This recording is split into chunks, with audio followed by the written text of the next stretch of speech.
Good morning. We are, my name's Danny Glidewell. I'm the Commissioner for District 2, which is most of the ag land in Walton County. And so today we're going to hopefully learn some things about a program that could really help the north end of the county, the ag land. And that's agriculture conservation easements. As y'all know, agriculture land is threatened all around the state. We lose millions of acres each year to development. And so if we don't do something to protect our agriculture land, we're going to lose it. And this program actually is very timely and it's a critical time because there's things being talked about in Tallahassee that would open up a lot more agricultural land to development. And if we don't do something to stop it, our grandchildren won't have the chance. So this program would help that, and we're going to let our subject matter experts tell y'all about it. Before we do that, if you would stand, we'll have the invocation and the Pledge of Allegiance, and we're going to ask Mr. Cornell Francis to lead us in a word of prayer. Dear gracious Father, we come today, God, to do your business in protecting your land. God, we thank you for everyone that's here on today, God. We thank you for all the leaders and all the dignitaries that are here on today, God. We ask that you bless everyone today to have a successful and prosperous meeting today, God. And we thank you for how you brought us together, God, to talk about your land and talk about the things that we need to do to protect your land, God. And God, we just give you thanks and we give you glory. In Jesus' name we pray, amen. I pledge allegiance to the flag of the United States of America and to the republic for which it stands, one nation, under God, indivisible, with liberty and justice for all. Thank you, sir. Real quick, we would like to recognize Commissioner for District 1, Mr. Dan Curry is here, and Commissioner for District 4, Ms. Donna Johns is here. And our County Administrator, Mr. Brian Kellenberger, is a Back Row Baptist. So we're glad to have them. This program has been introduced in Walton County, or introduced to most of us by the representatives of the Florida Farm Bureau. So Mr. Joe Johnson is the president of the Walton County Farm Bureau, and he's going to moderate our meeting today, and he's going to introduce our distinguished panel. So, Mr. Johnson. First and foremost, I really appreciate each and everyone taking the time out today to come to this meeting.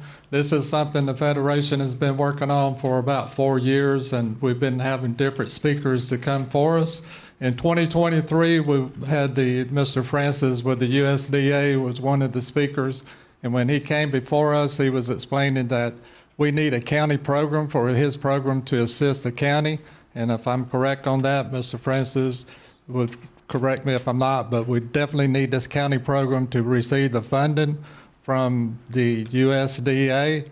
And last year we had a representative from University of Florida, which is Dr. Perlardi. He's the one that helped get this kicked off because he came in September. Or August, and then he came back in September and presented to the commission, and the commission voted to like the legal staff to start this process. So this will be the second reading. We had the first reading in December the 9th. This is the second reading. Today is very important that everyone in here understand everything about the conservation program. We do have an expert from Montana. They've had this program for 25 years. They voted twice from the public. They voted 4 times, I believe, for funded from the public. This has been a very successful program. They have over 100,000 acres in 25 years. So I think that shows the success of it. I would like for Walton County to copy the Gallatin Valley, Montana. She came here from 2,300 miles. Ms. Crystal Beckman, she would be our first speaker. Northwest Florida Water Management was here 2 years ago. This is Ms. Coates. She's going to take and explain the importance of the water. We're going to have each speaker speak. At the end of the meeting, then we will have questions and answers. So I hope everyone will understand the importance of it. Talk to your commissioners if you support it. Today, it will change the future of Walton County. It depends on what you want the county to look like. Do you want it to look like subdivisions, or do you want to maintain a rural history of it? So we ask everyone to pay attention and help us make this successful. We're hoping to be on the ballot. We were hoping in November to be on the ballot, that the voters will vote for it, the commissioners will fund it. So we're going to start with Crystal. Crystal.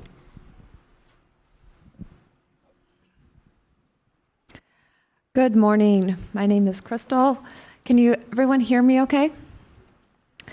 Thank you for that introduction, Joe. It is great to be here with you. I am with the Gallatin Valley Land Trust, and we have a county program called the Gallatin Open Lands Program that started similar to this, about communities getting together, county commissioners, to see if a program was a right fit for them.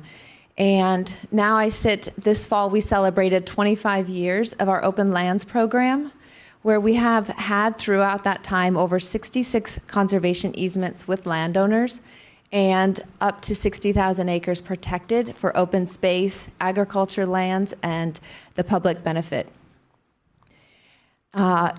For a little bit of a background for our county in Montana, from 1979 to 1997, in Gallatin County, we saw our population grow 88%. And we also, in a 4-year span between 93 and 97, saw more than 17,000 acres of our prime agriculture land move out of ag and into development purposes.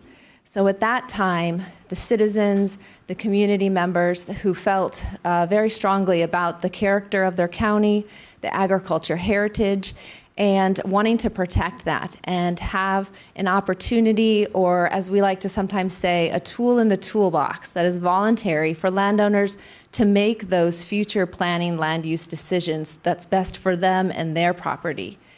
And the county did quite a bit of extensive research and testing what different funding sources and what type of program would be best for landowners to have an option to utilize a tool. And from there came the creation of the County Conservation Easement Program, which we call Gallatin Open Lands. The benefits to having this program was that while it started out slowly, it really helped provide a financial incentive and a momentum for landowners to utilize and have options. If subdividing their property, splitting it up, or having it move into future homes and neighborhoods in the future wasn't an option, this tool could help have landowners receive some financial benefit and compensation for their land while they still maintained the ownership, the management of their property. So let's see. In addition to having this tool for landowners, the multiple benefits are there for the land, as we're going to hear later on from other speakers: water quality, wildlife habitat, and keeping this public benefit to the public, that they may enjoy it from public ways, to have that scenery of open space. It doesn't create public access or public parks. It maintains that private ownership and management, but it is kept open. The Gallatin County program utilized a county coordinator, and then they explored the funding options. The best that fit their needs was they first utilized a $10 million general obligation bond, and those funds assisted in the purchase or partial purchase, sometimes we call it bargain sale purchase, of a conservation easement. And then the momentum and the funds were spent through and then made it available that the public voted again for a second $10 million bond. The third funding source switched to a mill levy, and so that provided the funding that made it competitive and was more tied to the property values. We don't have sales tax in Montana. The landowners and the residents of the county see that on their tax bill. There was something that was important for the commissioners before they approved that, and that was that ag farmland could be exempt from paying into this bond or this mill levy, and that was made available so that they weren't paying into it and then utilizing it, but it was the other citizens of the community who invested in that. From there, the commission, the county had a citizen-led board that would review the applications. And as myself would be the one representing the nonprofit or the independent entity or the land trust that then would help work with landowners, build an application, and then every year there's an open application period where we submit to the county, which is the Open Lands Board first, reviews the projects to see if those are viable, appropriate ones to invest the county dollars in and make those recommendations to the county commission to receive funding.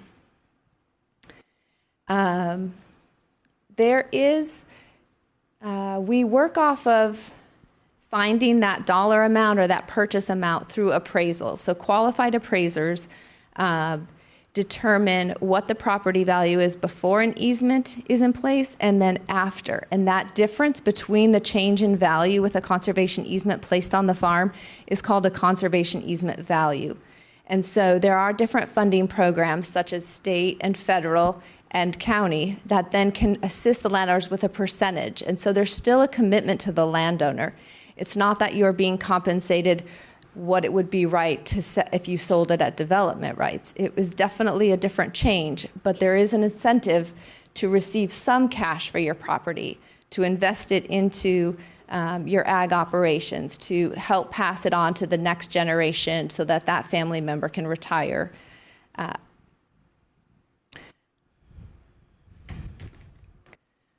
And for the county program, there's like a 2-level approval process. So the county commission and the Open Lands Board, they'll see this project 2 times to make sure that it meets the needs.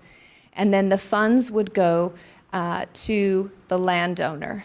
The land trust or the nonprofit entity does have fees and expenses, but those are worked with the landowner at a different time. And so the county money goes to compensate the landowner for their change in value because they chose a conservation easement that typically will limit how many times it can be subdivided, how many homes can be put on that property. We work carefully to make sure that we're creating viable conservation easements into the future so that in 50 years you're not going to just have a barren piece of land that maybe the ag practices changed or something. You still want to have a piece of property that can have a couple homes, sometimes be available for other businesses, but not commercial industrial activities that would impede the values such as those open spaces, the wildlife habitat, water, or agriculture. And so creating something that is not each one that you work with, each landowner is not the same. And so there's flexibility and negotiation to make sure that it's the right fit for the landowner, it's the right fit for the land trust, and then the funding does make it more appealing.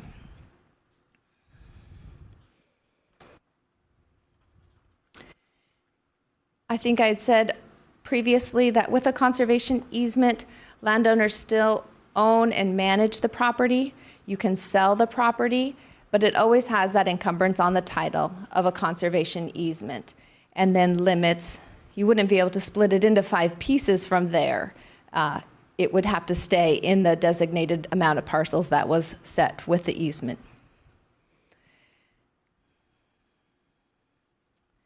The land trust that is responsible, or the organization for holding the conservation easement, when those rights are transferred, the development rights or the splitting of the property is transferred to the land trust, for us, we hold them, but we can't do that transfer them to anyone. We almost say that we extinguish them. And so they're not something that can be brought up later and sold somewhere else, or the development rights that you give up on your property to do a conservation easement. And some lessons learned that we have seen through this 25-year process is those willing landowners, it takes kind of a key folks to get the program started that are willing to learn about it, take the time, be a leader in their community. And from there, we have landowners that talk to their neighbors, they talk to their family members, and then over time, it becomes areas where you have large farm conserved areas and blocks of land, that it is not a scatter shot of an easement here and an easement there. And we work hard to make sure that they're not interfering with future growth where it's appropriate and where it is most beneficial in those more urban areas, but out in priority landscapes that are designated or do great to keep that open space for the benefit. I think with that, I will just kind of let the next speaker go. And if there's questions or things that I can provide more information to, or answer questions or things that I wasn't clear about, I will be happy to answer questions and discuss that more. So thank you very much. Thank you, Crystal. When I started going to Montana in 2009, one thing, there's a subdivision that rented a house from, and I noticed this is how I became aware of the conservation easement, is that they have little signs that they put up on the property. And when it's the Gallatin Valley Land Trust that identifies those farms. And when you drive through the community today, you see subdivision after subdivision, and then you see open space. And that is something that we would like to see in Walton County, is to protect the open space. So thank you very much, Crystal. You did a good job. Thank you. Now we're going to turn it over to Mr. Francis. Thank you, Joe. My name is Colonel Francis. I'm with Natural Resource Conservation Service. I've been doing this job 36 years. I probably closed over 200,000 acres of easements with the USDA. This program that I'm going to talk about started in 1996. And I started off in Nebraska and came to Florida to do this program. But as you know, this program has been a great benefit to local counties throughout Florida. We manage in my office about 300,000 acres of easements throughout Florida. And that's mostly in South Florida, but I'm grateful that Walton County is going to start a program here, because we need to shift some of this money up north here, because the South is getting it all, and it'd be a great opportunity for Walton County to really take advantage of some of the funding that's available through our Farm Bureau program. But we have several programs that the Walton County can apply for. We have the wetland reserve easement, and also we have the agricultural land easement. And I'm going to talk about both programs to you guys, but I want to tell you a story. I had a landowner down in Okeechobee, and I asked him, I say, why you want to put your land in conservation easement? He said, well, I want to see my kids and grandkids one day, have a place to farm and have a place to graze. He said, my second reason is that I don't want my deadbeat kids to sell the land. So I said, well, thank you, sir. I appreciate it. So he was more concerned about the future than the present.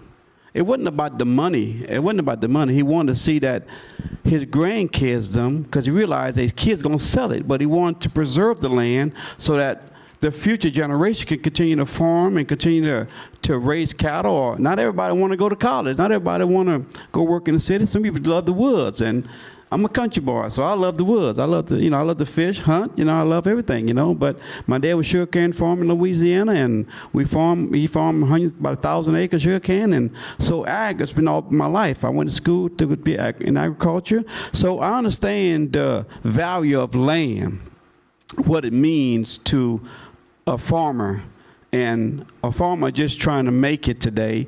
And with conservation easement, they can continue to farm. They can continue to provide food and fiber for this nation here, and they can continue to preserve the land for future generation.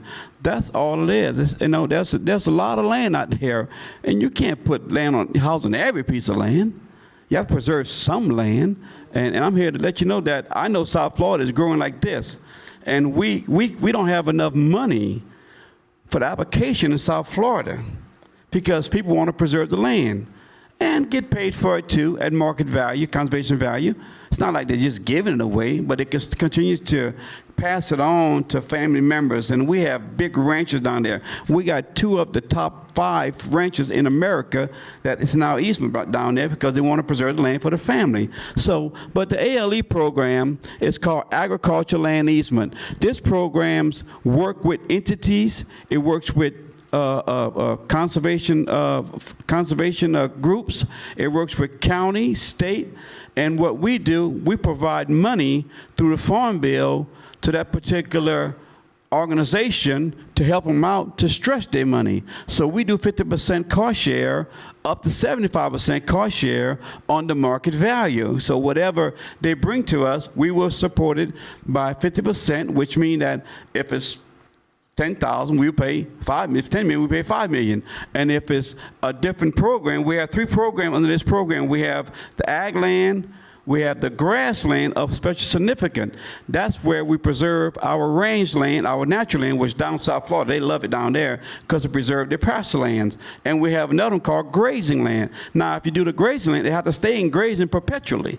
But if you do ag land, you can convert from whatever you want to convert to, but you just can't convert all the trees. Now, I'm gonna throw a little hiccup in you right now. If we get this farm bill passed, I'm hearing, and I haven't seen it in writing yet, I'm hearing, and Walton County, y'all gonna love this, that the next farm bill, we can buy trees. The last in 1996 to now, we can never be able to buy a tree farm. We can buy up to 2/3 of trees in our ALE program. Just 2/3, but most have to be ag land. So if the next farm bill come through, you can buy pine trees, man. I told my state con that you might as well just give me a house out here because we're gonna stay out here.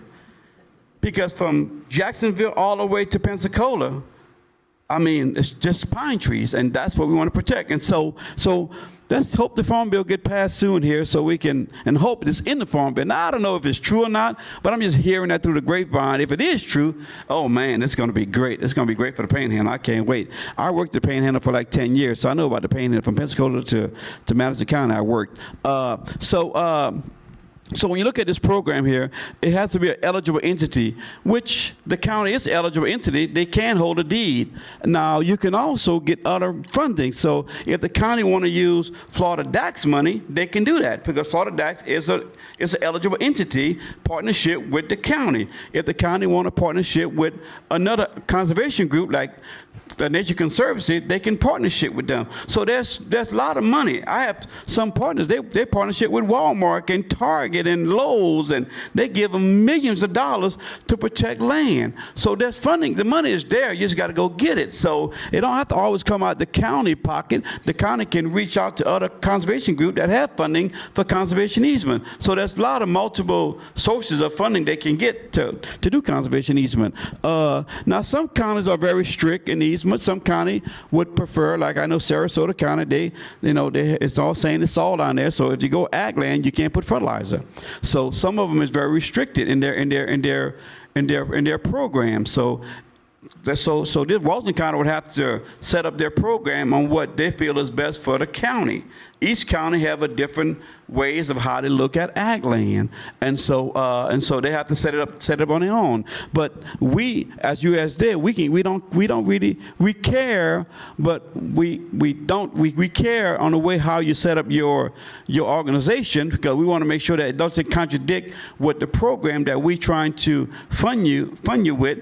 It's not disagreement. So we want to make sure that your deed is not contradicting our deed, and we have a deed too to go with their deed. So when you come to the federal government, it's not we want to make sure that all our I's and T's are crossed. before we buy the land. And so we have to make sure that we do our part from our side. And like I said earlier, you can use a third party, and even with our situation, the landowner can always donate. And a lot of landowners donate 10% to the cost, and that's a tax write-off. They donate it so they can get in the program. So there's different ways of working with a landowner to get into the program. And like I say, we cannot build a house on every piece of land. We can say some, okay? And we got another program called the Wetland Reserve Easement. Now, let me not go there yet. Let me stick with ALE, Agricultural Land Easement. Now, the good thing about Agricultural Land Easement, you can sell it, but you can't subdivide it. You can also, in our program, you can also do building envelope, where if you want to hold out maybe a couple acres within the easement, you can. It is allowed for if a grandkid or a niece or nephew or sister or brother want to build a house 5 years from now, you can hold out 5-6 acres within our program. So it's not like you can never build on it. We just have to make sure that before we close it, that you're letting us know that I want to hold out 10 acres. I want to hold out 5 acres. Now, every county have a limit on acres where you can build a house in the country. And some counties require 5 acres, some require 2 acres, some require 3 acres. So that's how the county set up their conservation program. That is available. You cannot, like I said, you cannot subdivide it or set it off. You can sell it, everything has to go. So you can't just sell pieces. It all have to be sold as one for ALE. I'm thinking, and this year we received $4.2 million this year received, and we always can get actual requests for more money. So money is not a problem for Florida, if you know that. We get money, and we do get money. We do get a lot of money if we want it, and we just had to request it. So, but the more application, the more money we can get to Florida. Montana want our money, but I'm fighting not to give Montana my money, though. No. Bring it to Florida, amen. And so, but so funding is come every year. You have to apply within that fiscal year to get funding for the following year. So our deadline for this year is Thursday. For you to apply for any programs you want to get in, whether it's EQIP or we have other programs, Farm Bill programs, they're all in the same time on Thursday. And so, but not to say that you can't apply, because it takes time for entity to get their documentation ready for us to consider it. The landowner has to be eligible with USDA.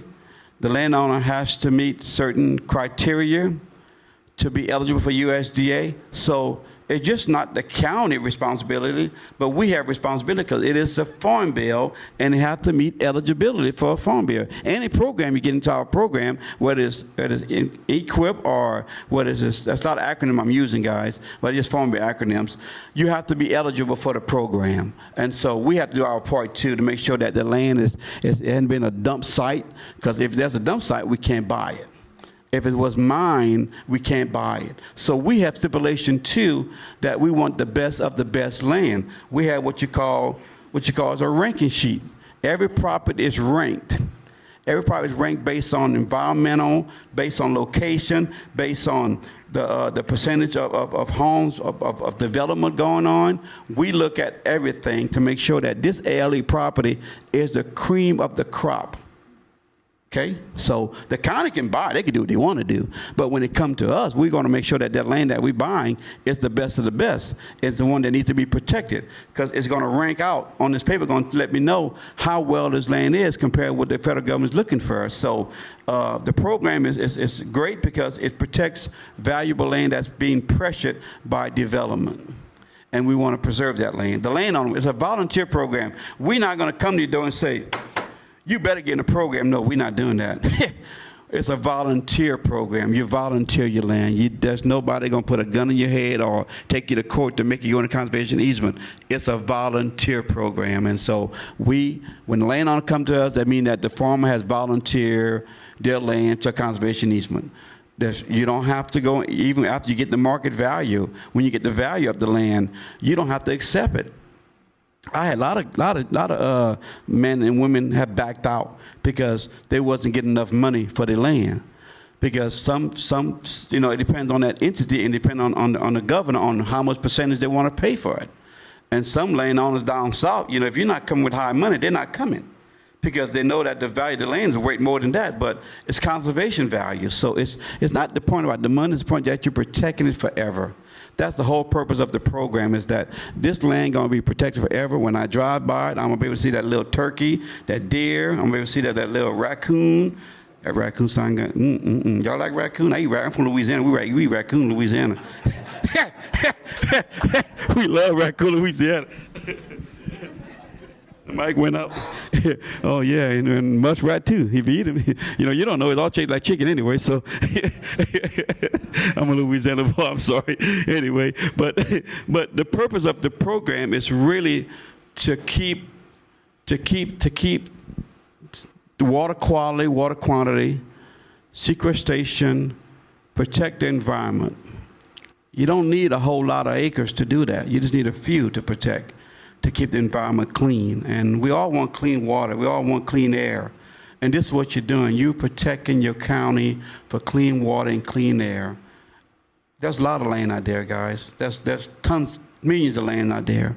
God ain't making no more land. I ain't come to preach because I'm a preacher. I ain't come to preach, but God ain't making no more land. Okay, so you need to enjoy what you have now and preserve it while you can. There's always going to be land to go build a house on or somewhere else, but protect some, 5%, 2% of the county. Be great. Look what you're protecting. Look at all the animals and all the wildlife and all the water quality and water quantity and sequestration you're protecting. It's just a great program. I love it. I mean, I've been doing it for 36 years, so I'm telling you now, it's a good program. It's a really good program, and I think you would benefit from it as a county to go with this program because you're saving farmland. That little grandson want to farm one day, but mom and dad want to sell it for development to get rich and go live on the beach. That's fine. I ain't nothing wrong with that, but you can still do it with a conservation easement. Just not getting as much, but you're protecting that land. The next program I want to talk about is called Wetland Reserve Easement. The Wetland Reserve Easement is also part of the USDA Farm Bill, which is another program where we lose a lot down south in the Everglades because a lot of Everglades have been drained. They've been ditched, diked, drained, and we come in there and restore the land back to historical level, try to historical level, but we have to make sure that the land that we purchase in meets criteria that we're looking for. And the Wetland Reserve Program is a program that restore wetlands or restore land back into wetland, bring back the hydrology, bring back the soils that was depleted, bring it back to a hydric soil that it was and not drained.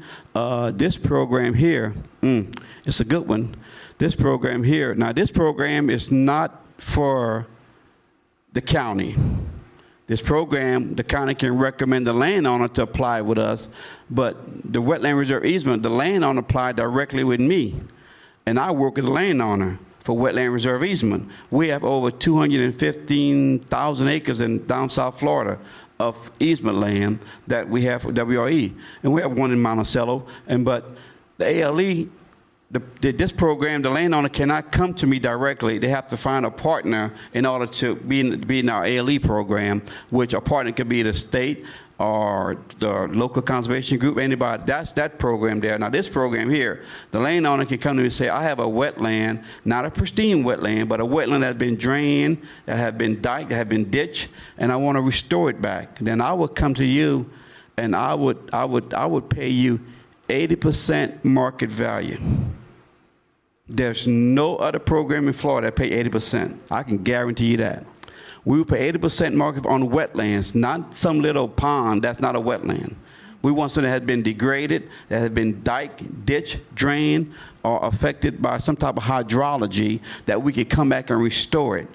And we pay your conservation value. Now, the thing about WRE is that the USDA will control the surface of the land. You still own the land, you can still hunt, fish, but that land will be taken out of agriculture and it'll be put back into wetland. And we have a lot of them down South Florida, which a lot of cattlemen love it because they graze. Now you're not allowed to graze. You got to get a grazing plan and permission from us to graze because we have bought the rights from you. That's why we pay 80% market value on wetland reserve easement. So, but this program here is good for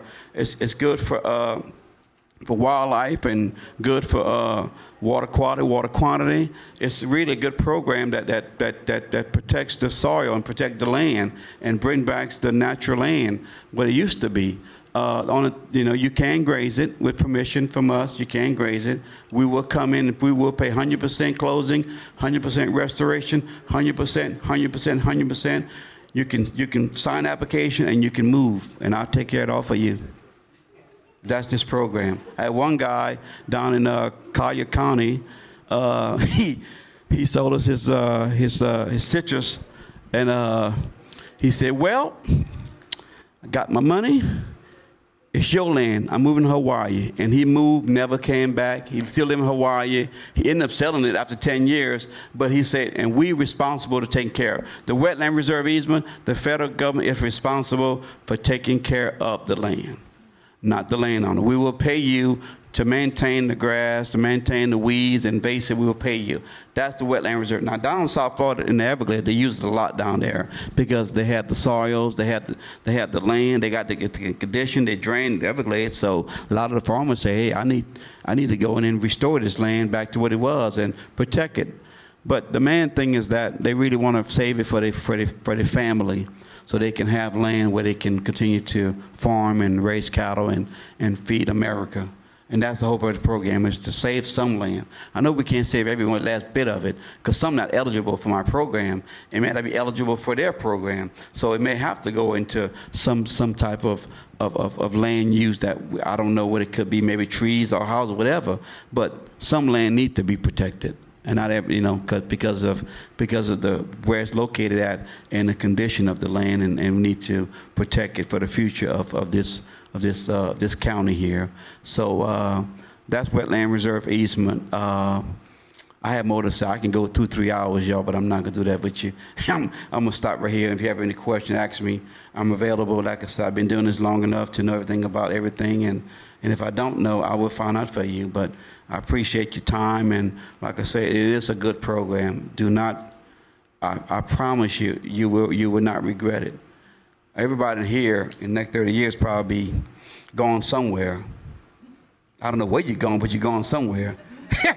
but that grandbaby and that grandson and that children or your daughter grandkids, whatever, will still be here, and we'll need a place to see some ag ground or to be able to see some ground and be in green space. So we gone next 30 years. I know I will be next 30 years.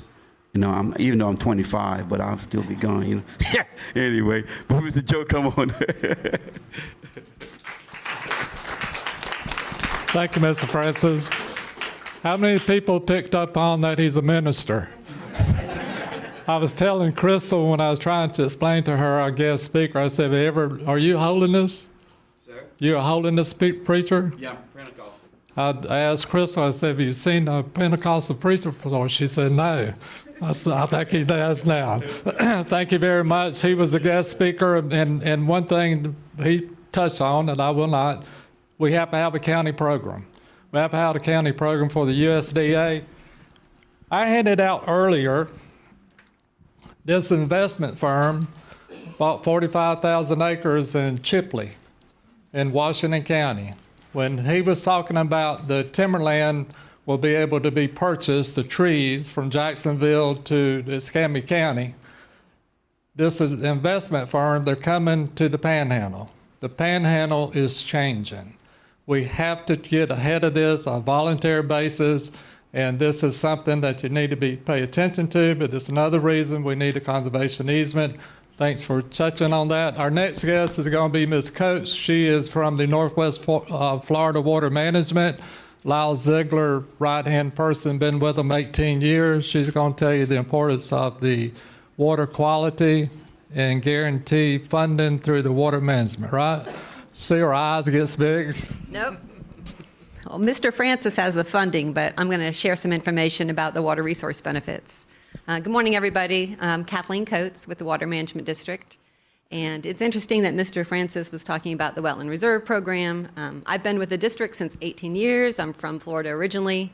But prior to, I left Florida for a few years to go up to Purdue University, where I got a PhD in forestry and natural resources. And my research work was on wetland reserve conservation easements, looking at the wildlife habitat value of those easements. So just a little connection there. I didn't think too much about it until I was asked to do this presentation. So I'm going to kind of go over some of the environmental benefits of water conservation easements. You've heard a little bit about that. I'll go into a little bit more detail.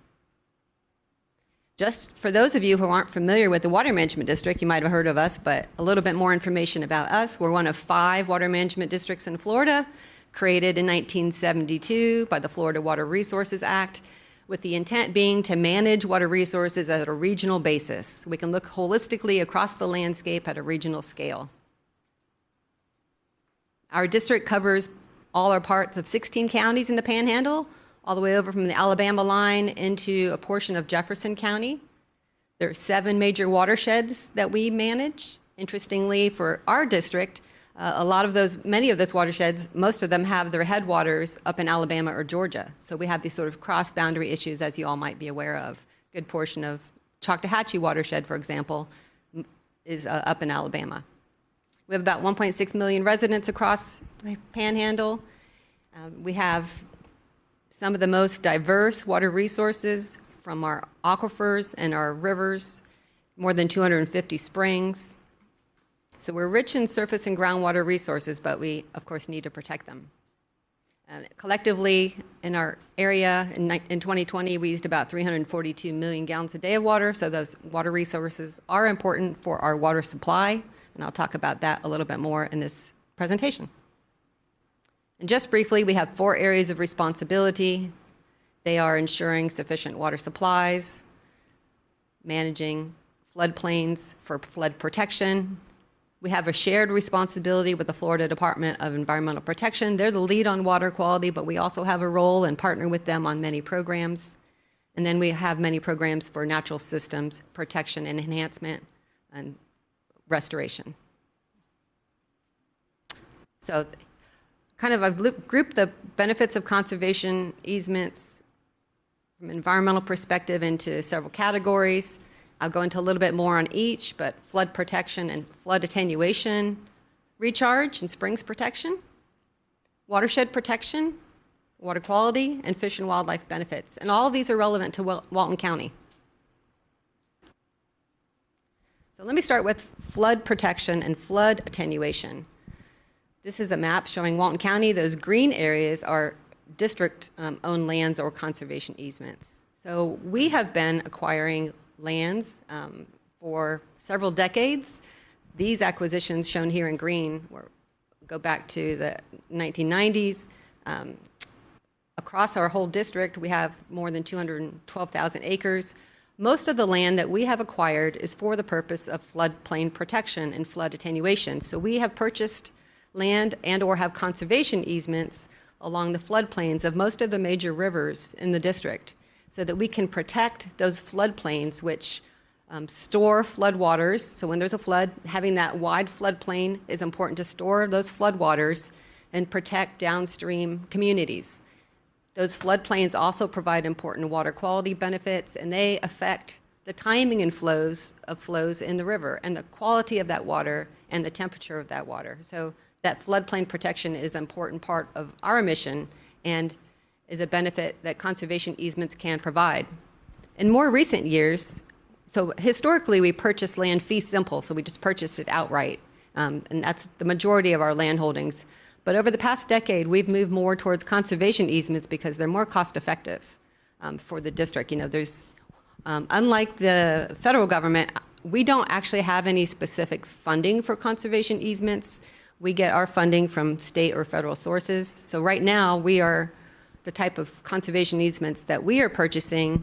We have money, there's money available from the state for springs protection, and that's specifically for Wakulla Spring and Jackson Blue Spring, where there are basin management action plans in place, and there is money there for us to acquire through conservation easements or fee simple lands to protect those spring areas. But the land acquisition programs and state funding, vary from year to year. A couple decades ago, there was Preservation 2000, and we were able to purchase a lot of land. So hopefully there'll be some additional funds made available to the district for future acquisitions, other than just the springs protection, which is our current vehicle for funding. We do have some conservation easements in Walton County, about 1,100 acres, 2 different tracts shown where the number 1 and the number 2 are on this map. I touched a bit on recharge and springs protection. So Morrison Spring is an important second magnitude spring located here in Walton County, and protecting that contribution area for the spring will enable us to maintain that water quality at the spring, as well as the timing of the discharge and flows to the spring. So let me share a little bit with you about, I'm going to lead into talking about the benefits for recharge and for water supply, and this also relates to spring protection. But just a little bit of background on the hydrogeology, or the geology of Walton County. So what this graphic shows on the left is a cross section. So if you took a slice of Walton County and you can see the subsurface, those different colors show the different aquifer units. And on the right-hand side is the northern part of the county, and on the left-hand side is the southern part of the county. So the different colored units, the yellow is what's called the superficial or the sand and gravel, kind of the shallow aquifer system. Mostly it's sand and unconsolidated sediments. And then below that, in the green, is what's called the confining unit or the intermediate system. And it separates the superficial aquifer, the yellow area, from the next layer down, the light blue, which is the upper Floridan aquifer. That's the primary drinking water supply. It's actually the primary water source overall in Walton County. That superficial unit in the yellow and the intermediate unit in the green do provide small amounts of water for landscape irrigation, and some domestic wells tap into that intermediate system. But by and large, the Floridan aquifer is the water supply. So a couple of things to note is that it thickens and deepens as you go down towards the coast. And throughout much of Walton County, it's actually confined by that green intermediate area. So the areas in where recharge occurs to the Floridan aquifer depend on the thickness and some of the aquifer properties, which I'll go into a little bit more on a subsequent slide. But just kind of keep that in mind, that the recharge varies spatially. In some areas it's high, and in some areas of the county it's low because of the presence of that thick confining unit, which separates and limits recharge to the Floridan. So a lot of the recharge to the Floridan, most of it occurs in the northern portion of the county and up into Alabama as well. Some into the eastern part of the county. In terms of water use, in 2020, Walton County used about 16.4 million gallons a day from the upper Floridan aquifer, and then a little bit of water, 2.8 million gallons a day in total from the superficial, and just a wee bit, 0.16 from the intermediate system. So the groundwater regions is another way of kind of getting an idea of the geology of the area. We've defined several different groundwater regions. Walton County, the area that's in pink, well, kind of peachy color to the northern part of the county, and then over into Washington County. That area is the Doherty-Karst region, the middle block of text on this slide. And that is where that upper Floridan aquifer is closer to land surface. That confining unit is thin, and this is the area where a lot of recharge does occur. So conservation easements in this area provide a lot of recharge benefits. And that's also where we find our springs. You can see, maybe see, there's a tiny little blue dot showing where Morrison Spring is, and then that dashed outline area, that kind of a weird shape, kind of almost like a pipe or something, is the contribution area for Morrison Spring. And so having those lands protected also provides a benefit to that spring system. And then the other two areas, the Apalachicola embayment area, that's the pink area down in Bay County. There, the aquifer is very well confined. There's a very thick intermediate unit. There's not much recharge that occurs in that area, not local recharge. The recharge for that area occurs to the north, further north in Washington County. And similarly for Walton County, much of the area is that blue area where the Floridan aquifer is pretty well confined, and recharge in many areas, especially the central and southern part of the county, recharge rates are low. So the highest recharge rates are to the northern part of the county. And that confinement is also good because it protects the Floridan aquifer from activities that occur at land surface. I know there's not conservation easements, but other, issues and discussions in the county, concerned about what's happening at land surface. Keep in mind where you have this nice thick confining unit, that Florida aquifer is protected. So your drinking water source is protected just by the geology that's in place there. And another way of looking at that, this map kind of shows a similar thing on the left, showing where the Floridan is well confined in the brightest yellow, and then where the recharge is highest is in that darker orange, and then in the middle, the medium orange color, also there's recharge occurring there. But that yellow area, the Floridan, is well confined. And then the map on the right just shows the thickness. It's like a contour map, kind of showing the areas of like the average thickness of that confining unit. And you can see that it gets thicker in the southern part of the county, south of I-10 in particular. So in general, there are some good areas of recharge, mostly in the northern part of the county. So the benefit of conservation easements to recharge really will depend on where those easements are located. Water quality protection.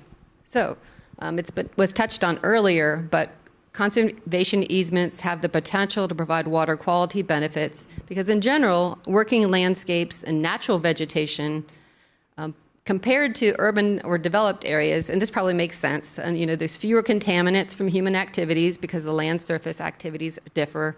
There's also typically less impacts to soil, less erosion, so you have more stable soils.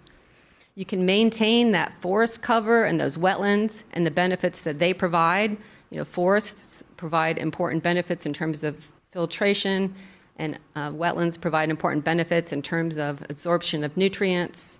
And both of them contribute, forest and wetlands, and that natural landscape contributes to what we call like rainfall runoff processes. So when the precipitation falls on the ground and it eventually moves all across the land surface and runs off into springs and streams and rivers, those land covers are really important to slow down the rate of that movement, to treat some of those contaminants and filter some of that water before it makes its way into our waterways.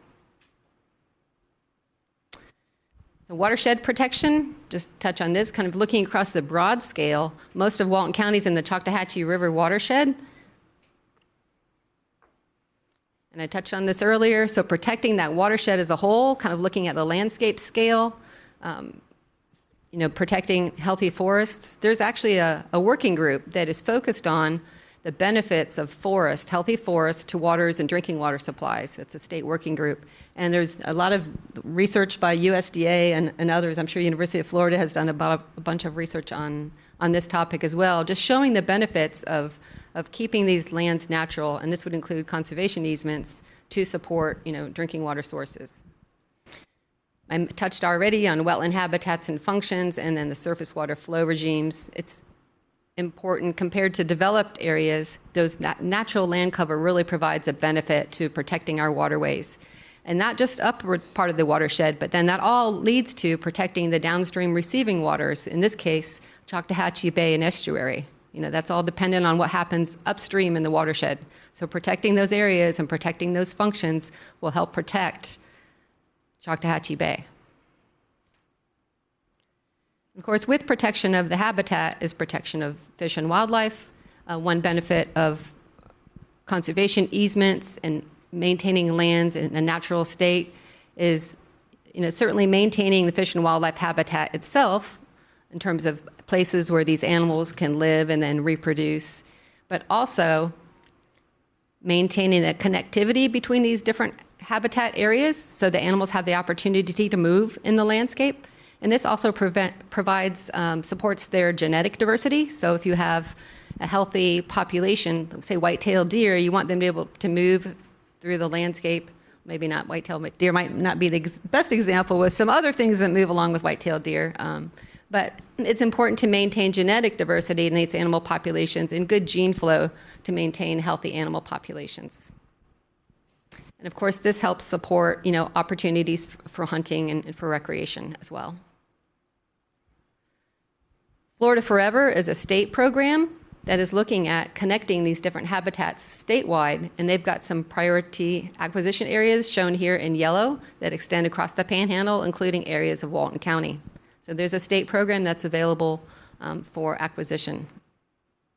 And connecting, so if you can get conservation easements to connect into these other natural land areas and form these corridors that really provides a benefit at the regional or landscape scale.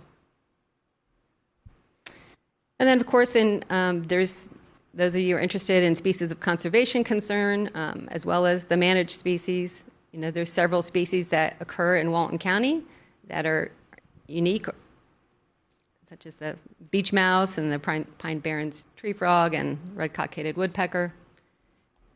And then looking at aquatic species, I guess probably a lot of you might know, but this part of Florida is one of just a handful of hotspots, biodiversity hotspots in the whole United States. So you're very fortunate to live in a place that has such excellent biodiversity.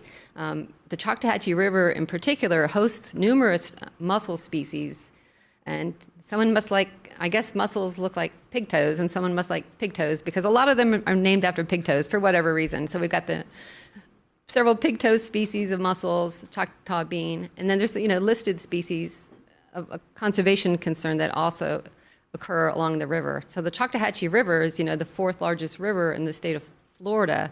That's an important water body, and maintaining that habitat within the watershed protects those mussels along the stream as it protects the downstream estuary system.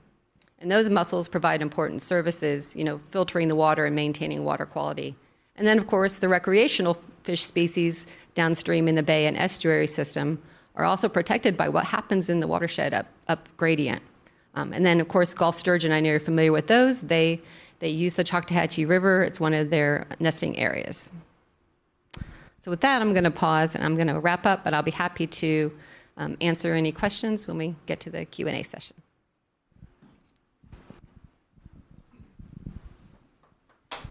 Thank you very much. We do appreciate that.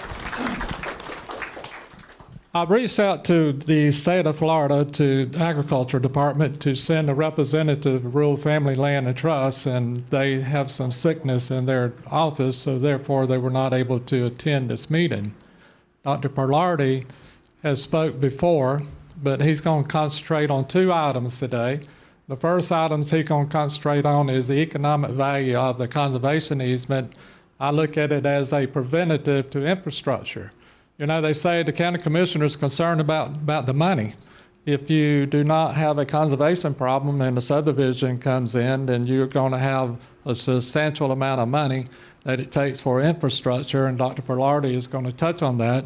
And then he's going to touch on the state program, how it benefits to have a county program. So there again, if you have a county program, you're more out to get funding from the state. So I'll turn it over to Dr. Perlardi. Thank you very much for coming. Thank you very much, Joe. Anyone else have to pace around when they're on the phone? So, hence me standing. Just super excited to be here today. This is my third time here to Walton County. I see some familiar faces in the audience. Don't worry, it's a different presentation despite a similar title slide, so I'm not going to bore you all to death. Thank you for having me out here. For those of you that I haven't presented before, my name is Nathan Perlardi. I'm a extension economist with UF IFAS Extension. UF IFAS Extension does 4-H and so much more. So if you have any questions about agricultural conservation easements, I am the state extension specialist, and this is my focus area. So please email me. I have my card up here. You are free to grab one on your way out the door. So I focus on agricultural conservation easement programs, and to zoom back out, because we've kind of gotten down in the weeds a little bit as we've gone through, I want to zoom back out, make sure we're all on the same page about what an agricultural easement is and what a program is that manages those easements. So an agricultural conservation easement is a less than fee acquisition, so you're not purchasing the property outright. The property remains with the landowner. It remains private.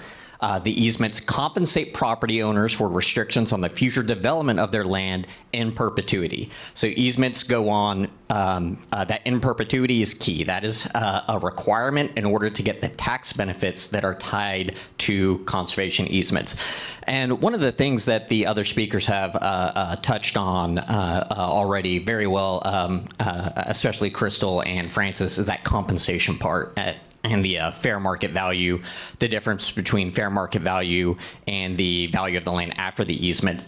Say the organization can't put forward all of the money, or they can only put forward part of the money. That remainder, or if you choose to just donate the land outright, can be claimed as a tax break up to that value for 15 years going forward.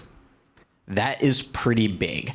So just because they can't give you the money up front, you can still claim the financial benefits of that up to that value for 15, there's a maximum amount each year, but up to 15 years going forward.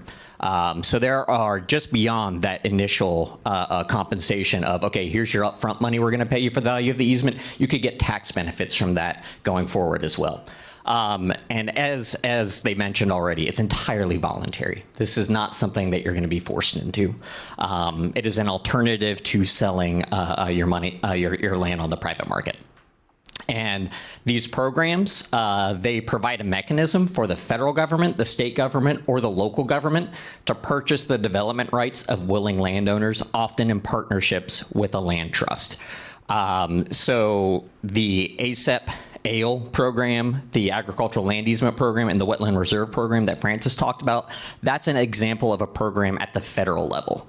We are also very fortunate to be in a state with one of the most robust agricultural easement programs in the country, which is the Rural Family Lands Protection Program. I'll talk about that in just a bit.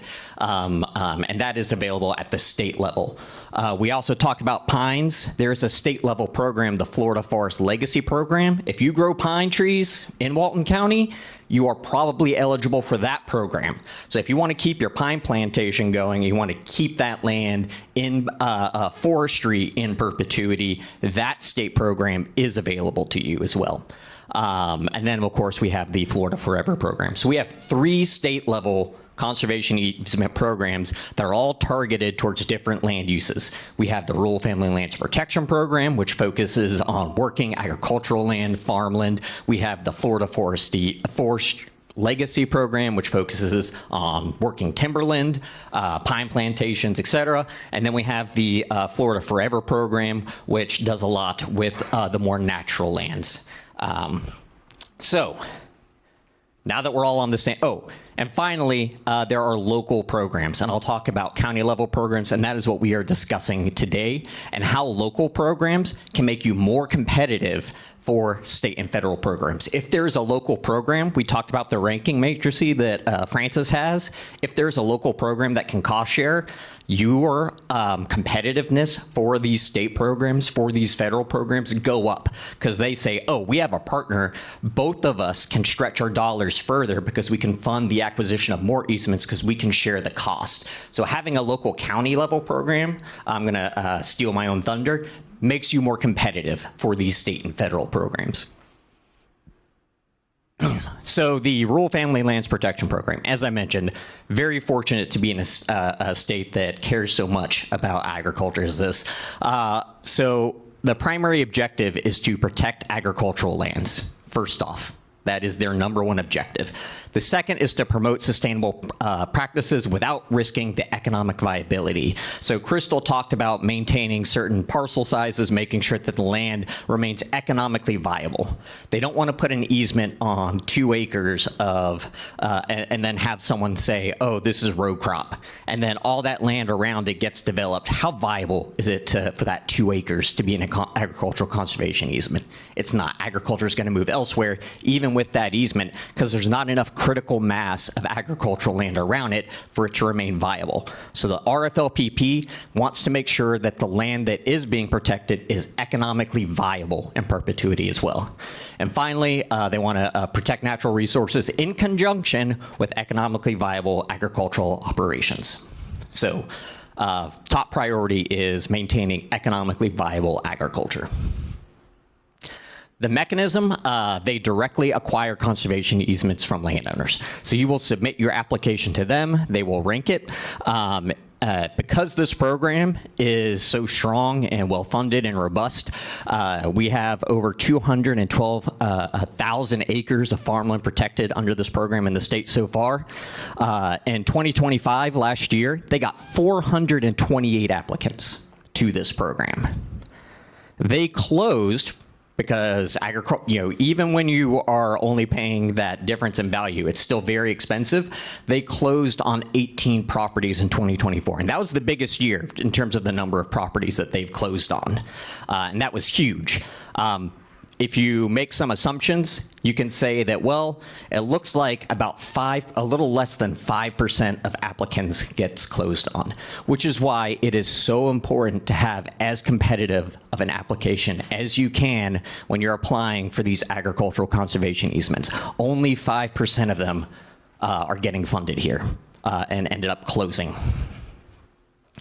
Allowable land uses, again, it's about maintaining economically viable agriculture. This can be grazing, this can be hay production, this can be row cropping, horse pasture. I'm in Alachua, just north of Marion. We got a lot of that. Fruit and specialty crops, silviculture, some silviculture up to a certain percent is in the RFLPP as well. So there are already other counties that have their local programs that are targeting agricultural lands to varying degrees. Volusia and Alachua are the ones with the most robust programs. These programs are specifically for conserving agricultural lands, and they have taken the requirements of the RFLPP into account in order to give their landowners in those counties that competitive benefit, so that landowners in these counties, when they apply to the RFLPP, they can say, our county program meets your eligibility requirements, so they are an eligible cost-sharing entity. So landowners in those counties get ranked higher when they apply to the RFLPP just by nature of the fact that they can cost-share with their local level programs. I know Lake County, I spoke in Lake County last year as well. They are looking at creating their own program due to the immense development pressure that they are facing being just north of Orlando. So speaking of immense development pressure, I don't think I need to tell anybody here that Walton County has been experiencing that. This is and just in case you weren't, here's a graph of oh my goodness. Talk about stealing my own thunder. Here we go. All right. Walton County has, since 2014, gone from about 60,000 to actually, I think this only goes to 2024. In 2025, Walton County has over 90,000 residents. That is when you look at the percent increase, that's over 30% increase in the population in about 10 years. That is a huge increase and creates a lot of pressure on all sorts of, it creates economic pressure, creates social pressure, creates development pressure. Oh man. There we go. Here is a graph of the total revenue and expenditure so that you can see how that population change is affecting kind of the public finances of the county. So Walton County has done a really good job. I shouldn't say pretty, has done a really good job. If you look at revenue and expenditure, you can see that revenue shot up in 2020 to 2021, but revenue is exceeding expenditures. If you take that revenue expenditure ratio, you want that to be more than 1 when you divide it, because that suggests that you're basically in the black. You're not in the red. You're not in debt. But you can see that if you look at that expenditures are going up. So Walton County is having to adapt to this new environmental climate. The reason I show this is that from a public finance perspective, agricultural lands is revenue positive. Different land uses are associated with different costs to public services. These numbers are taken from a study of rural counties in North Florida and South Georgia. Farm and forest land require only about 38 cents to 67 cents in public services for every dollars they pay in local taxes.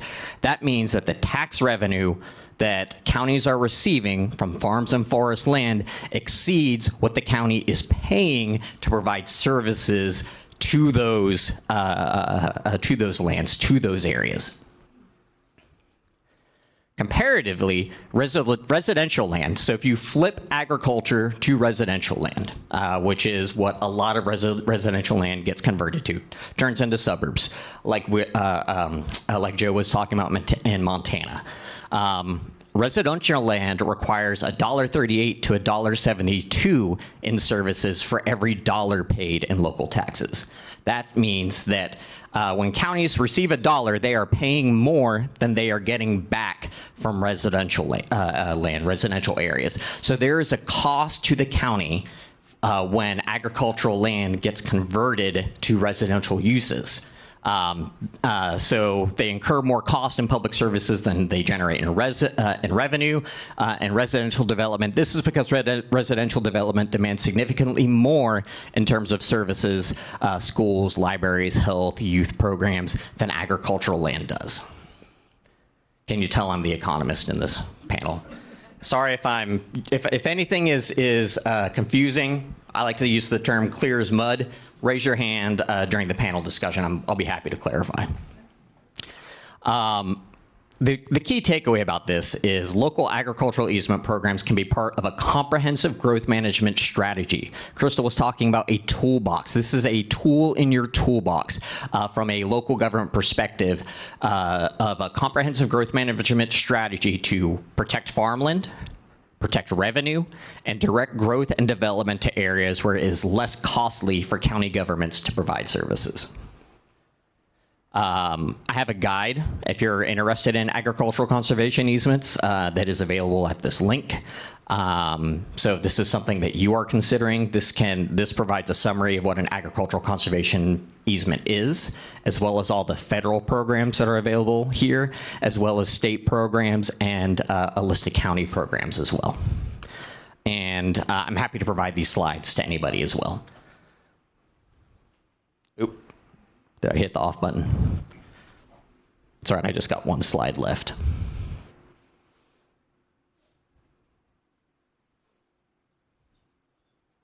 It's fine. It's just a question slide with my email on it. I have my card up here if anybody would like my contact information.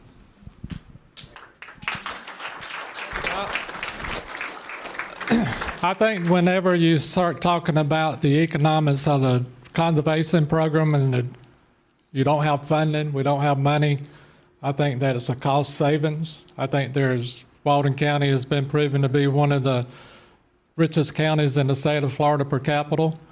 We hope that the county commissioners will earmark some funding, put it on the ballot to make this a reality. I do appreciate this whole panel here being today. What a group of experts that we have. I think it's very educational. Now we're going to turn this over for questions answered. Anyone has a question? Do you have another mic that we could put? Anyone has any questions? Now the time to ask the question.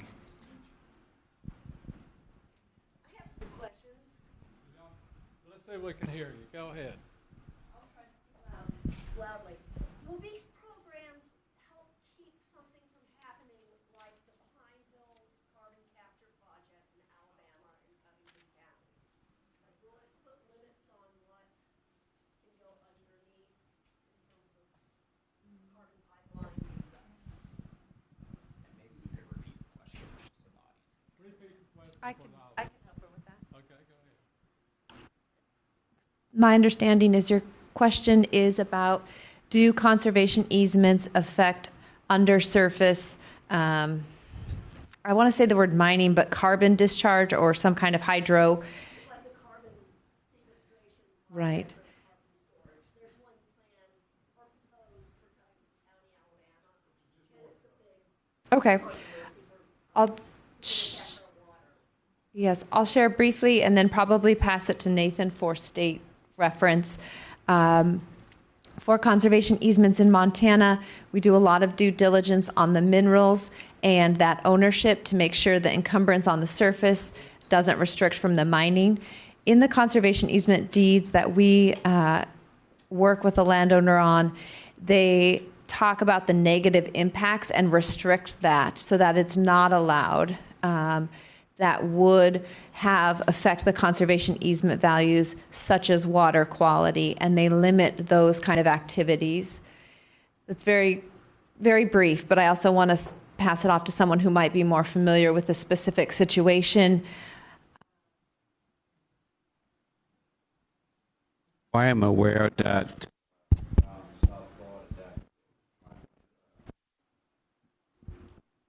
trying to drill. Do what now? It works.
Can you hear me? I'm Donnie Richardson. Anyway, I'm a NRCS board member for years. Right now, I'm the chairman of the FSA board. And so what I was wanting to first off throw out is y'all got all this money. We have a place called the old Girl Scout camp that is Upper Show River watershed that we really need the state to buy. They bought land next to it, but I think it'd be it would protect our water in Walton County. It's the only river we have that actually generates in Walton County. We throw that out first. Ms. Coates, I'll ask you this question. Is there a point when we're going to stop letting wells be put down in Walton County? We're in a situation now where I've never seen it this dry before. The water level is very low. And we're poking holes in the aquifer every day. I have permits to irrigate with. And I know that when water gets low, I'm going to be the first one those permits are probably going to be taken from. You're shaking your head this way, right? So, or is there a point we're going to stop allowing wells to be put down in Walton County?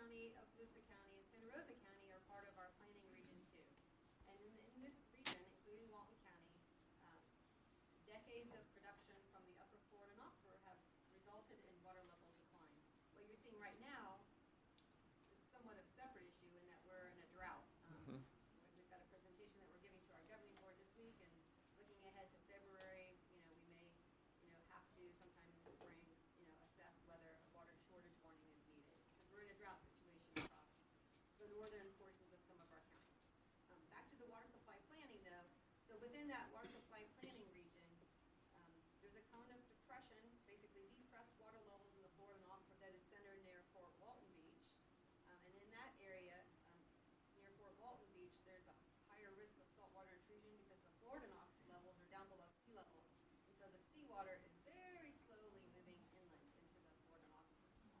We're doing a number of things to address that. We have a regional water supply plan in place that covers all 3 counties. In Walton County, we have concentrated production along the Rockville Road Wellfield area. There's 2 utilities that pump water there. Currently, they're pumping at sustainable quantities.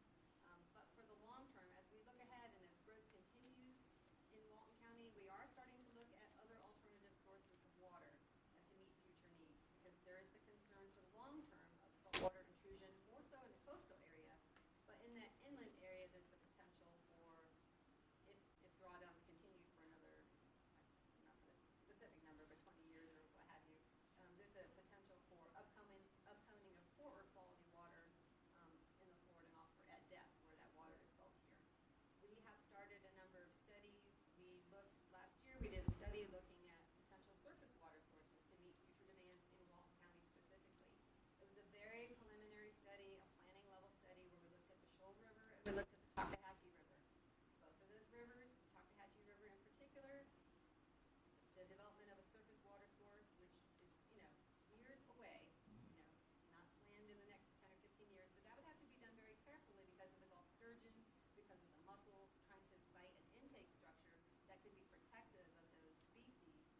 also provide water. There's plenty of water in the Choctawhatchee River. It's how much can you withdraw without causing any environmental harm. So we've started some planning level studies. That first one was done last year, looking at Choctawhatchee and the Shoal River. We're going to be continuing those studies. We're also going to be looking at maybe there's a way that we can take surface water and treat it and inject it into the Florida aquifer. It's called managed aquifer recharge. It's being done elsewhere in the state to offset some of those withdrawals. There are no plans at this point to cut back any permits in Walton County, so I want to make that clear. We are planning to evaluate the need to set minimum aquifer levels in the Florida aquifer to limit future withdrawals. That study, I have to check the date, I think it's 2031 or 2032, so it's a few years out. We're just now starting the work on that study. We're building some groundwater flow and transport models. We've got a $2 million study to look at the confining unit that separates the Florida aquifer from the sub-Florida, and there's a bucket tuna confining unit, and that protects the Florida aquifer from that poor quality water lower down. Anyway, so that project is being started, and then 5 years from now we will reevaluate whether minimum aquifer levels are needed. If they are needed, and if the aquifer levels are actually below what we propose they should be at that time, then what would happen is there would be a prevention or a recovery strategy that would be put in place to bring those aquifer levels back up over time. That would be something that would be phased in, typically over a 20-year planning horizon. And at that time, if it was determined that surface water sources are needed to serve Walton County, and that we needed to slowly have phased reductions or redistribution of groundwater pumpage, that would be part of a recovery or prevention strategy. But that's quite a few years, that's still 5 or 6 years off, even assessing whether that's needed. So no plans to reduce the pumpage right now. It's pretty stable in Walton County. The area along the coast is where there's the greatest concern for saltwater intrusion. We had years ago, we had saltwater inclusion in Freeport, and you're increasing that pumpage every day down there because of the development across. I mean, we're drawing more and more. We've already had that stuff. I'm asking the question also, if we keep running studies down the road, if we hit a dead end, what are we going to do while we're waiting on that study to get played out? That's the problem. We need to, I pushed for years for them to do something more in Springs or possibly on Springs. That would be ideal, to dam up and have top water. That would be the top water. So. Yeah. Well, we'll be setting a minimum spring flow for Morrison Spring. That's also on our MFL priority list in the next few years, because that area isn't an area that might be susceptible to withdrawal impacts. So we're working on that. But there's not an immediate concern for Walton County. I mean, the issues are down in the coastal area, and what they're doing is they're getting their water further inland. That's where we stand right now. Where I'm at, I'm in North Walton County, and I've been here for 67 years, and I'm seeing creeks dried up this year that's never been dried up before. Springs, underground springs, are not producing. That's how dry we are. And I'm thinking that we're taking so much water out. That's a part of that. I know that we're in a D3 drought up through November, and we were in a D3 drought. So, I mean, but at the same time, if we keep kicking the can down the road, I'm afraid we're going to be in on a point where we can't water but one day a week if we can even water, and that's why I would like to see some start immediately. And that's why I think this conservation easement is a great thing. Every one of us wants to eat, right? Every one of us wants clean water to drink, and we need clean air to breathe. And without this, we're not going to have that if we don't start moving forward in a hurry. But we can't keep kicking it down the road. We got to start now. Just want to say it. Yeah, well, we just got an additional grant from DEP to continue that work on looking at surface water sources for this year. When you start talking about water, you got to think about the AI that they're trying to build. How many gallons of water a day do they use? 50,000 gallons a day of water? It varies depending on the technology and the data center. There's one in Tallahassee that doesn't use very much water at all. So it really does depend on what they're producing there. Yeah, my understanding is there's hypercenters as well, and it's all about scale of operation. The bigger the scale, obviously, the more water. And a data center versus an AI data center, big difference as well. One requires a lot more water for cooling than the other. The AI being the one that requires a lot more cooling. Hey, Mary, do I need to say my name for sunshine purposes? Dan Curry, District 1 County Commissioner. I have a question on the funding. I guess the aspect of all this. I did hear you say at least one funding source was 50-50. Can you kind of reiterate on some of the other funding ratios? Is it all 50-50? Is it all in at one end, or it's all us? Can you? Well, as far as for ALE program, there's two funding, so it depends on the land use. The one is 50% matching of your market, your analysis, your appraisal of the land, and we'll pay 50% of that. The other 50% is on you, or it can be donated from another third party, like Florida Forever may want to donate, or the landowner can take a deduction of their own costs and for the program itself. So there's other sources that can be also contribution to you as an entity holder that's going to hold a deed that can contribute to you. We also have another one that's a 75% cost share, but it's for grassland of special significance. Native grass, native grass that's predominant native grass on that particular land can go into this, can get into the cost share of 75% cost share for the entity. So those are two sources of funding that's available. Thank you.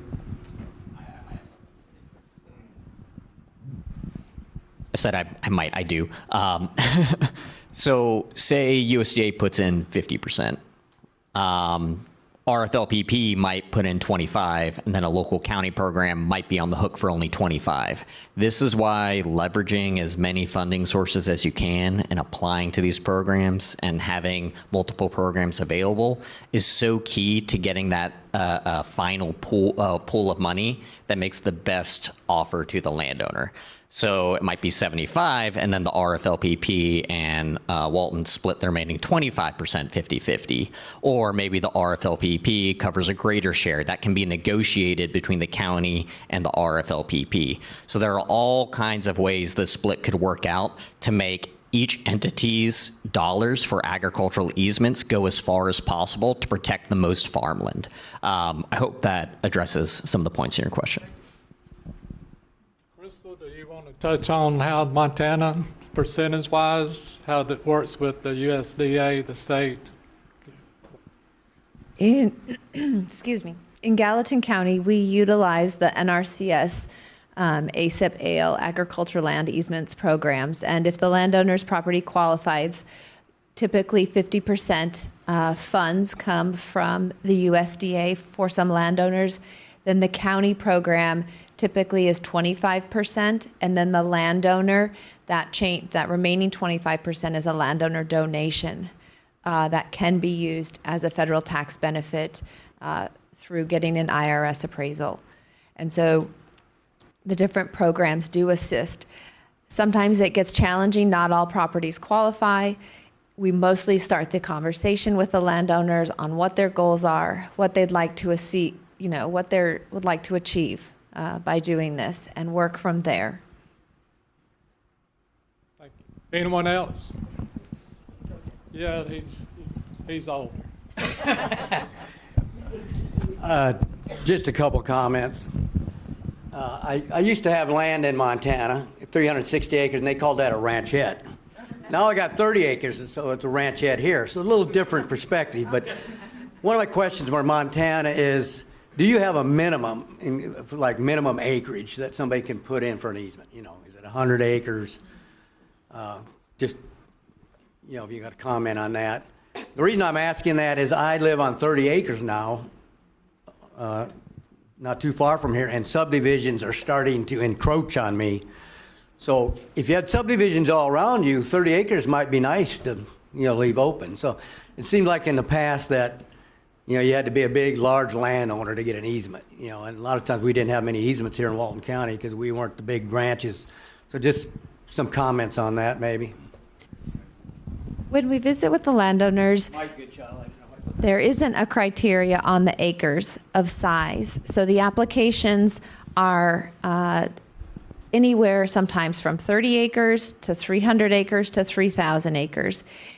It's the ranking criteria, such as the ag values, the natural resource values that the county program ranks. They look at the community values, the heritage and economic values of that project.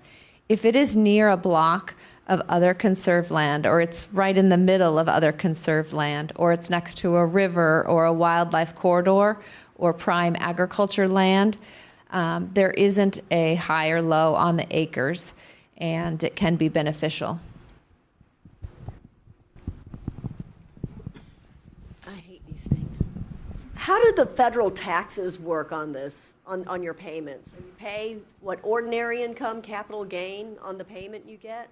Is it, what's the tax?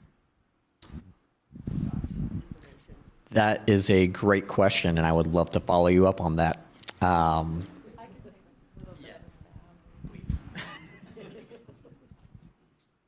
Montana doesn't have as many state programs, but the funding that landowners receive, we say they can receive a federal tax benefit. And what that does is the money the donated value can be reduced from their AGI, annual gross income. And so that's reducing that value. That's taxed at the federal level for your federal taxes. And Nathan said that sometimes farmers and ranchers, they don't have a very large adjusted gross income annually. And that's why you can spread it over and reduce your annual over multiple years for that federal benefit to take place. Do you mind? It's my understanding if you are an agriculture producer, and that tax credit is 18 years. Is that correct? 15, I believe. 15? I think it might vary. And if you are a landowner, not an ag producer, then it's 8 years. Is that correct? So I'm aware of not including the first year, 15 years. So I think it's actually up to 16, but I haven't heard about the 8 one. That's news. That's something I'd have to look into. Somewhere I read if you're just a landowner and not a farmer, that you don't get the same benefits as an ag producer. So if you're not a ag producer, you only get to write off 50% of that annual adjusted gross income each year.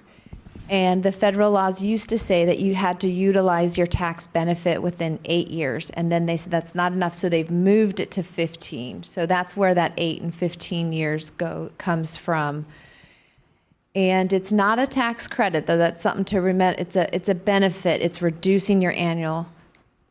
And I don't know about tax credits, so that's Just as a follow-up, are horse farms only ag producers also, or are they landowners? Shame on you. They're farmers. Okay. Your turn. Crystal, you mentioned earlier in your discussion that you have some language in your land trust that prevents those development rights that have been given over from ever being sold. You basically said you extinguish those. So could you dive into that just a little bit more as to what that language might look like? And then also, I guess this may be to the panel or maybe even to Joe, will Walton County be adopting that language to ensure that they are extinguished? a conservation easement and a deed of conservation easement. The deed is the document, the contract that's recorded at the county, and there is a section in that legal contract, which is between the landowner and the land trust or the organization that's going to hold your conservation easement, and then it says what they can do with it. And so in our language, we say that we will hold them if a county program for transfer of development rights is created. It doesn't apply. It just is held or extinguished in perpetuity. It doesn't then all of a sudden become available for us to start doling out your development rights for profit. To answer your question, local level, this has been a discussion with legal, and we're hoping that there's an entity like the Gallatin Valley Land Trust that will be identified as a Walton County Land Trust that will be locally owned, so those development rights can be protected. And speaking with legal, they're going to try to structure it so that it will be forever and cannot be sold off. But that's one of the reasons that we had community meetings, and there's been a lot of concern. There's all kind of stuff that happens in different parts of the state. Some of it's St. John, some of it's Alachua. Their program is unique within their county. We want this unique within our county. We want to control it. I think Gallatin Valley also works with Park County and Madison County. Hopefully that we can develop this land trust for Walton County, can control it, but work with other counties, Santa Rosa County, Okaloosa County, Washington County, called Holmes County. You know, we want to grow it there again, like the copy, like the land trust. So we're going to try our best, talking to legal, to make sure they can never be transferred. Any other questions? And let me answer that question too for her, because when you're looking at the county and their program, some counties' program does not fit the government program. So we cannot partnership with them because they're a little restrictor than what we are, or we're a little restricted than what they are. So it all depends, as long as our easement deeds can fit with theirs, and they have to agree to us because we give them 50%. So, and some of our deeds are very strict. If it's going to say grazing land, that means that you cannot convert it to trees or sod. So that's up to the county on how they interpret our easement deed to fit theirs, because like I said, Sarasota cannot, they want to be a part of our program, but they can't because our deed is a little flexible of allowing farmers to use herbicide and chemicals. They don't allow it. So that, it don't kill the program because they got a lot of money down there, believe me. You know, they got a lot of money down there. So it don't kill the program, but you know, our money can be used for other counties. So, you know, it just helps other counties out too, so. Can you touch a little bit on how the county programs or the district programs help the landowner navigate all of these sources, resources, money resources that are available? And maybe, Joe, you can touch a little bit on what that will look like to some of the landowners. What will the county program here do to assist the landowners to navigate all these various programs and better understand? Well, well, if you don't apply, you don't know. You have to apply. And then what we do in our office, we try to fit you into the program that will be best for you. And we try to fit you into it with a partner that will be best for you. So there's other partners beside Walton County that has money. Walton County don't have money. You have TNC, Nature Conservative, you have Conservation Florida, you have a lot of other conservation group that within Florida that has funding, because Walton County may not have $200 million, but Nature Conservative may have $2 million. So when you're looking, just don't. I have a list of different parties you can contact, and I will give it to Joe if y'all need my email. Get my email. I can send you that information. But you need to search around the different partners that's available. Walton County is Walton County, but Walton has also other means of funding that can be put into Walton County from other conservation groups that's out there. There's several of them out there that has funding, but you know, some use the state and some have their own money. Like I said, a lot of organizations donate to these conservation groups like Lowe's and Walmart. They donate thousands of dollars to them for conservation. So you just have to do your homework, or just give me a call and we'll do the homework together, because I'm here to help you find the sources of money that's going to benefit your land.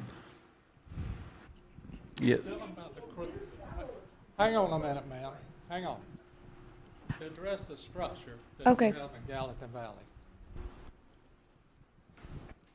For Gallatin Valley Land Trust, it would be finding your local entity to represent the landowner. And so we represent the landowner to help them find the right funding and act as the technical advisor.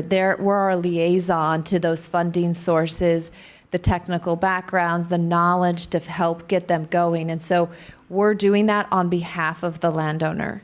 Now, as a land trust or an independent entity, up front, we do work with the landowner and say, these are our project costs. This is what it costs to do a conservation easement. This is your stewardship donation.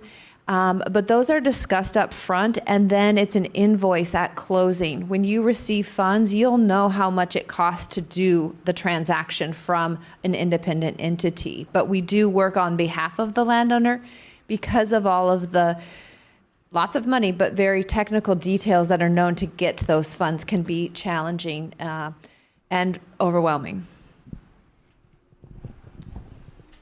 So shameless plug for the guide that I mentioned. So this table is a part of that guide, and it has a list of active land trusts in Florida, and the ones with asterisks beside them are land trusts that specialize in and have as one of their top priorities the conservation of agricultural land. So you've got the land trust as well as all of the counties that they operate in. These are great resources to reach out to. So if you're interested, contacting a land trust like the one that Crystal is representing, that is a great place to start. Also, as if nothing else, I think we can take away the easements are a little complicated. Getting an ag lawyer, if you're not one, is a really good idea. And the land trust that you reach out to can probably recommend a real good ag lawyer who specializes not just in easements, but in agriculture in your area and can really advocate for you, talk about the value of the land, and make sure that they get a qualified appraiser. The appraisers have to be certified, I believe, for conservation easements specifically. So there's all these things that land trust can help you access as a resource. I want to go on the record to state that the meeting today is hopefully that the county commissioners will pass the adoption to further this cause. There will be many meetings, community meetings. There will be input from communities, from professionals to adopt a conservation easement for Walton County. This is something that is going to be unique. This is something we're going to put a lot of time in. We're going to work with the legal. We're going to work with these professionals, either the one in Montana, to get ideas and assemble a conservation easement that is good for all of Walton County. So this is the beginning of the process. I can't tell you what it's going to look like now as the finish, but there's been a lot of changes since we had community meetings, since we had committee meetings, and we continue going to do this. This is going to be a long process. It's not going to be simple. So we're just trying to get through the first hurdle. Thank you, Joe, and a shout out to you. You've been working on this for years, and I've been blessed with meeting with you personally. I want to ask, and I thank Gallatin, you made a fantastic trip here, and thank you for all the speakers. You mentioned a technical advisor, and Mr. Pilardi, you mentioned an ag lawyer. But my question to Montana is, how did you kick this off in your community to sell it to the community? And I believe you did an initial bond, but no more. You're kind of self-generating funds. So if you can explain the reach out and the initial funding, I appreciate that.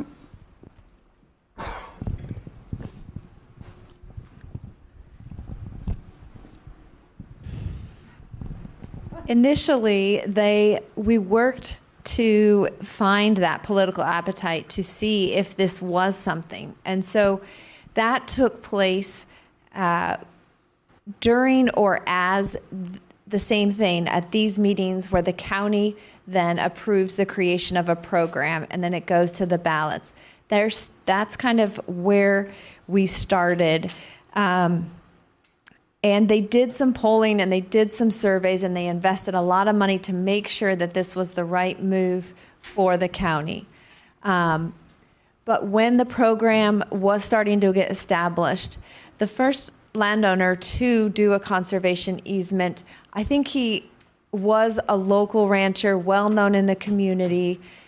I don't think he was a commissioner at the time, but after that he became a county commissioner. And so it's those key landowners who see the benefit, and it takes time. And some of the remarks that I read through from different articles of history, it takes patience and perseverance and kind of being bold to give it a try and to figure it out together on what works for your county. And so the funding source was a general bond for the first 2 years. And so not 2 years, but 2 rounds. Let me flip to that funding. Then we moved to a mill levy. And so I think the first $10 million was utilized in 4 years. And then they put out to vote again for a second $10 million bond. And then there was, here it is. So the first one was in 2000. It passed by the voters at 56%. And then the second 10 million open space bond passed in 2004 was 63%. And then I think it was 15-year, it's a 15-year, 20 million mill levy passed by 62% for the voters. And that was 14 years later, that mill levy passed. And so we are 8 years into that 15-year mill levy right now. Who else?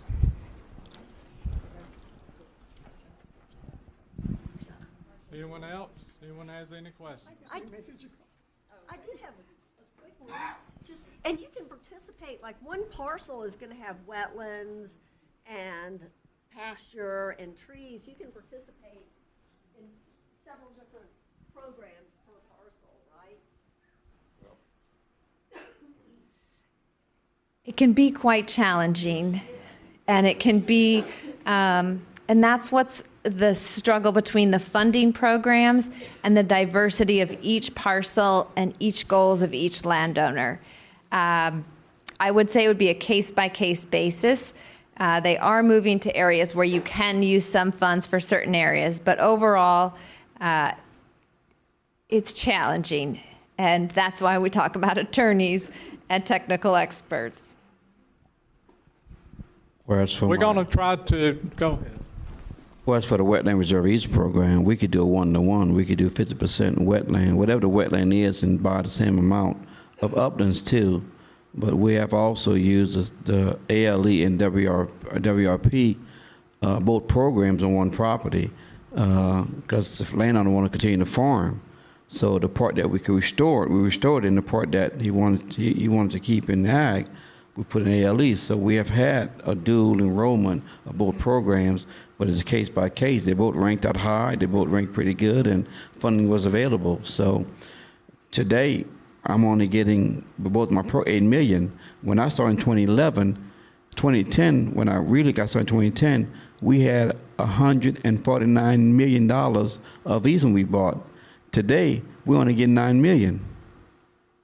From 2010 to today, from 150 million, 45 million we receive for buy land in Florida. Today, I'm getting 9 million. So